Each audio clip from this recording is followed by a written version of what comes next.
أما بعد فأعوذ بالله من الشيطان الرجيم بسم الله الرحمن الرحيم صلى الله عليه وعلى آله وسلم الصلاة والسلام عليك يا سيدي رسول الله وعلى آلك وأصحابك يا سيدي يا حبيب الله.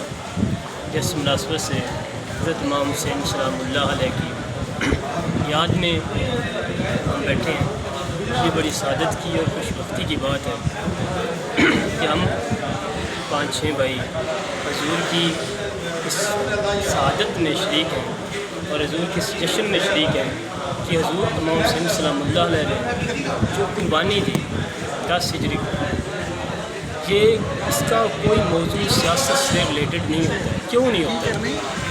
آپ ایک چیز کو دیکھیں، حضرت امام حسین سلام اللہ علیہ مدینہ شریف میں رہ رہے ہیں. چلو مدینہ شریف میں رہ رہے ہیں اور آپ کو جو عزت و تقدیم نصیب ہے مدینہ شریف، اور آپ 9 ذوالحجہ کو آپ مکہ سے مدینہ شریف سے آپ ہجرت فرما رہے ہیں کربلا کی طرف، اور 10 ذوالحجہ کو عید الاضحیٰ ہے جہاں پوری دنیا پوری امت مکہ شریف کا رخ کرتی ہے، حج کا رخ کرتی ہے، اور آپ حضور ادھر سے کربلا کی طرف جا رہے ہیں. جہاں آپ کی تعظیم ہے اور جہاں آپ کی توقیر ہے، آپ کے میرے حساب سے اور تمام فقہا کے حساب سے آپ کا کوئی کائنات میں ثانی نہیں ہے بات بے شک کہ جس کی عظمت اور اطرت میرے حضور نے خود بیان فرمائی کہ حسین مجھ سے ہے اور میں حسین سے ہوں. اگر کوئی حسین سے محبت نہ کرے اور حسین سے بغض کرے تو حقیقتاً اس نے مجھ سے بغض کیا بے شک.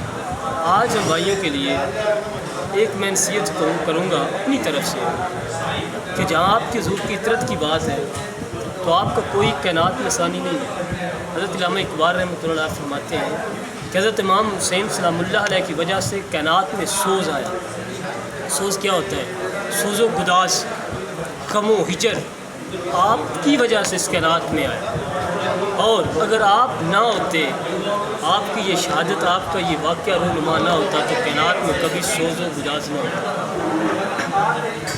دوسری اینگل سے دیکھیں کہ آپ حضور نے اپنے 72 شہزادوں کو قربانی پیش کی، اور پھر آپ کا قرآن سے محبت اور دین سے محبت کی استقامت دیکھیں کہ آپ کا سر نیزے پہ ہے اور آپ تلاوت قرآن پاک کا سورۃ کاف پڑھ رہے ہیں. تو ہم اگر ان کی سیرت پہ چلتے ہیں، اگر ہم ان کے نقش قدم پہ چلتے ہیں تو ہمارا قرآن سے اس قدر محبت ہونی چاہیے کہ جس طرح سے تمام حسین سلام اللہ علیہ سے ہمارا ہر دور میں ظالم کی حمایت کے لیے کبھی بھی ہمارے قلم نہیں اٹھنے چاہیے.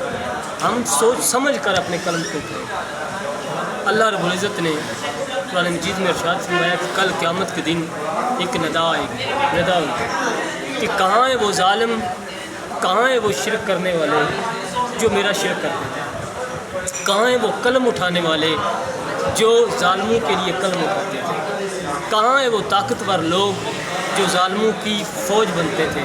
آج ہیں میرے سامنے.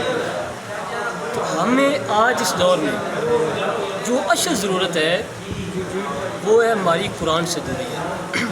ہم جس بھی فرقہ واریت میں پھنسے ہوئے ہیں، جس بھی ہم مسائل میں الجھے ہوئے ہیں، صرف قرآن کی دوری کی وجہ سے پھنسے ہوئے ہیں. حضرت امام حسین سلام اللہ علیہ کی زندگی کو دیکھیں، آپ کی اطرت کی زندگی کو دیکھیں، آپ کے اسلاف کی زندگی کو دیکھیں تو آپ کا قرآن سے اور دین سے جتنا لگاؤ ہے کہ آپ کو کہیں اور نظر آتا ہے. اگر آپ ظاہری علم کو دیکھیں تو جب آپ حضور کربلا میں آپ شہید ہوتے ہیں اس وقت 18,000 عالم تک کوفہ اور شام میں. کتنا جی؟ 18,000 عالم. اور اس کی تصدیق سلطان باؤ صاحب اپنے شعر میں کرتے ہیں 18,000 جو عالم اگے حسین دا مردہ، اگے حسین دے مردہ. 18,000 عالم تھا، لیکن کسی نے حسین علیہ السلام کے آگے کے جان نہیں دی. اور جن کوفیوں نے حضرت امام حسین علیہ السلام اللہ علیہ کو شہید کیا وہ نماز فجر ادا کر کے آرے با جماعت شمر با جماعت نماز ادا کر کے آپ امام حسین علیہ السلام کو شہید کر دیا.